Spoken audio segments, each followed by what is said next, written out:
Jeff Kinney must have had me in mind when he wrote Diary of a Wimpy Kid, Gray Kefley's journal.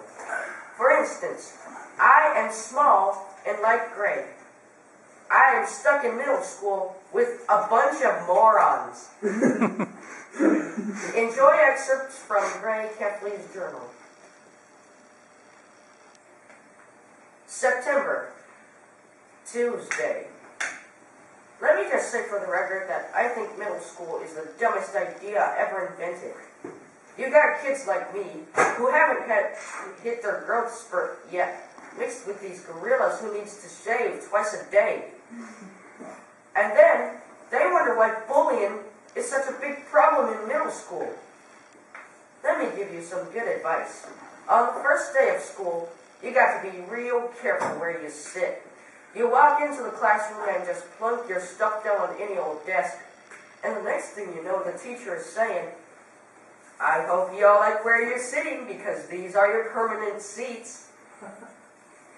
Next period, I should just sit in the middle of a bunch of hot girls as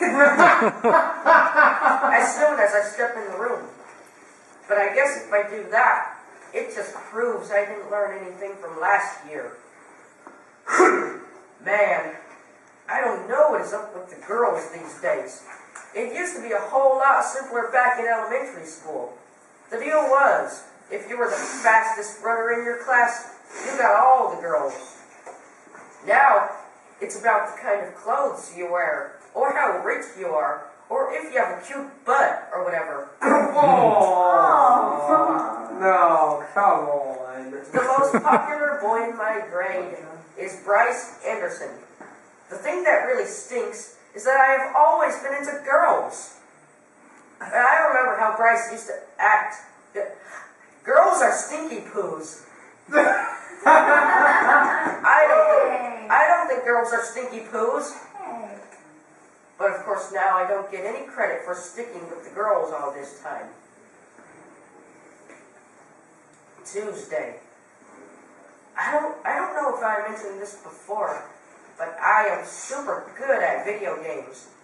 Unfortunately, Dad does not exactly appreciate my skills. He's always getting on me about going out and doing something active. So tonight, after dinner, when Dad started hassling me about going outside, I tried to explain how, with video games, you can play sports like football and soccer, and you don't even get all hot and sweaty. But as usual, Dad didn't see my logic.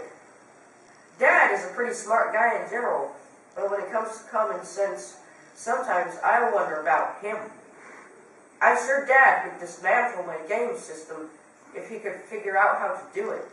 But luckily, the people who make these things make them parrot-proof. Dad, Nab, these fancy gadgets.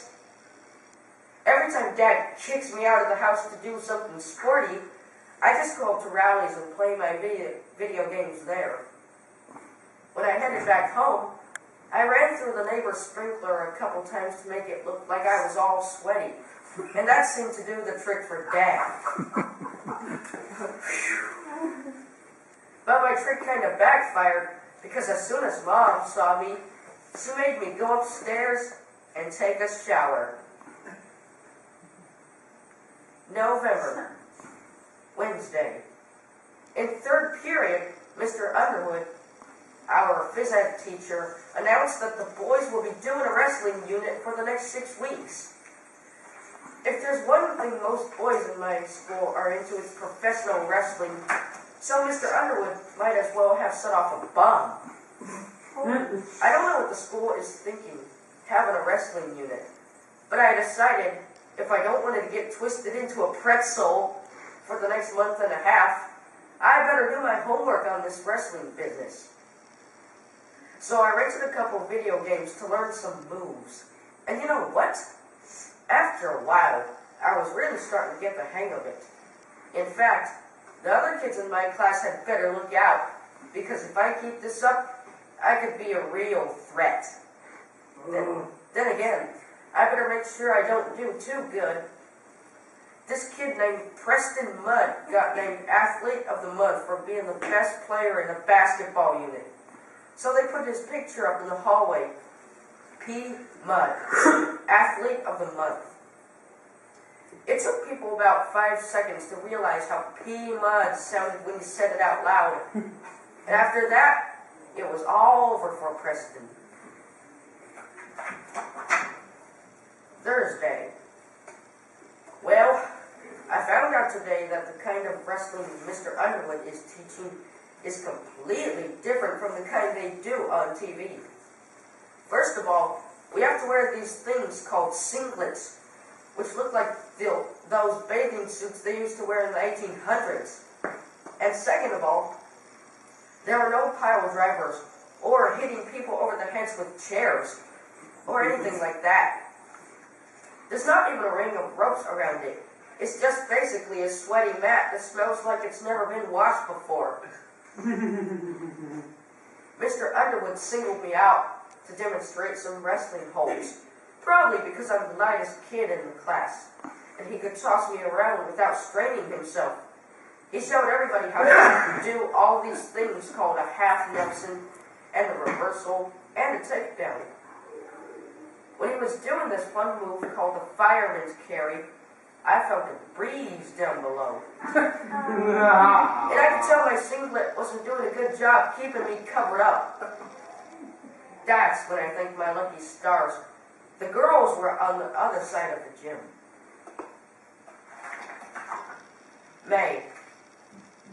Thursday. Today in history, Mr. Worth told us he has a dentist appointment tomorrow, so we're going to have a substitute.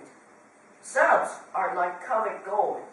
You can say just about anything you want, and you can't get in trouble. Greg Kefley, will you please do this problem? Your mama. Oh. Excuse me? Your big fanny granny. Oh. Oh. Your slap happy grandpappy. Oh. Well, I hardly think that. Oh. Friday. I walked into my history class today, but when I got to the door, guess who the substitute teacher was? Hi, honey bunches. Of all the people in the world to be our sub today, it was Mom. Anyway, Mom totally foiled my plan to win class clown. I'm just lucky there's not a category called Biggest Mama's Boy. Because after today, I'd win that one in the landslide.